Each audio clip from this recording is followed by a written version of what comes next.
మాట్లాడతారో నాకు కూడా చాలా బాధేసింది. అవినాష్ రెడ్డి కనుక కడప ఎంపీగా మరోసారి సీట్ ఇవ్వకపోతే షర్మిల ఎన్నికల్లో పోటీ చేసేవారు అసలు? లేదండి, అవినాష్ రెడ్డికి సీటు కేటాయించకపోతే, అవినాష్ రెడ్డి బరిలో లేకపోతే షర్మిలారెడ్డి కడపలో పోటీ చేసేది కాదు, అవసరం లేదు. ఇది వివేకానంద రెడ్డి మర్డర్ కేసుకి రాబోయే ఎన్నికలు ఒక రెఫరెండం లాగా కనిపిస్తున్నాయి, పర్టికులర్గా కడప పార్లమెంటు నియోజకవర్గానికి సంబంధించి. నాకు సంబంధించినంత వరకు న్యాయానికి నేరానికి మధ్య జరుగుతున్న పోరాటం.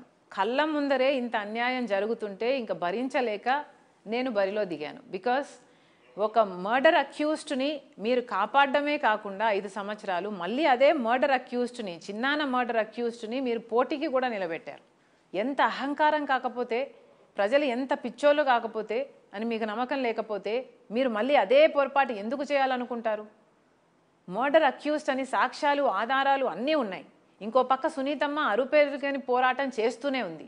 మరి అలాంటప్పుడు మీరు ఆ కుటుంబానికి ఇవ్వాల్సిన భరోసా ఇవ్వకపోగా మర్డర్ అక్యూజ్డ్గా ఉన్న వాళ్ళకి మళ్ళీ టికెట్ ఇస్తారా? ఎక్కడ న్యాయం అండి ఇది? మర్డర్ అక్యూజ్డ్గా లేకపోతే వేరే విషయం, మర్డర్ అక్యూజ్డ్గా సాక్ష్యాలు లేకపోతే ఇంకొక విషయం. సాక్ష్యాలు ఉన్నాయి, ఆధారాలు ఉన్నాయి, అక్యూజ్డ్గా ఛార్జ్ షీట్లో పేరు పెట్టారు, మీరు కర్నూలులో అంత ప్రొటెక్ట్ చేసుకొని కాపాడారు, అంత చేసి మళ్ళీ ఆయనకే టికెట్ ఇవ్వడం అంటే ఇంకెవరు లేరా అండి? రాజశేఖర రెడ్డి గారి కుటుంబంలో మీరు బంధువులకే ఇవ్వాలనుకుంటే జార్జ్ రెడ్డి కొడుకులు లేరా? రవీంద్రనాథ్ రెడ్డి కొడుకులు లేరా? ఎవరికి ఇవ్వకూడదు మీరు టికెట్? మళ్ళీ అవినాష్ రెడ్డికే ఇచ్చారంటే ఏమిటి మీ అహంకారం? కాకపోతే ఏమిటిది? స్టిల్ ఇప్పటికీ ఆయన అంటున్నమాట, అక్క చెల్లెళ్ళు ఈ విధంగా రోడ్డు మీదకి వచ్చి జనాలందరి దగ్గరికి వెళ్ళి వివేక హత్య కేసు నిందితుల గురించి పదే చెప్పి ఎంత కష్టపడుతున్నా కూడా జగన్మోహన్ రెడ్డి అన్న మాట ఏంటంటే, మా చెల్లి అక్కడ ఎంపీగా గెలవదు, ఎట్టి పరిస్థితిలో గెలవదు, నాకు అదే బాధ వేస్తుంది, ఆవిడ ఓడిపోవటమే నాకు బాధ కలిగిస్తుంది అని అంటున్నాను.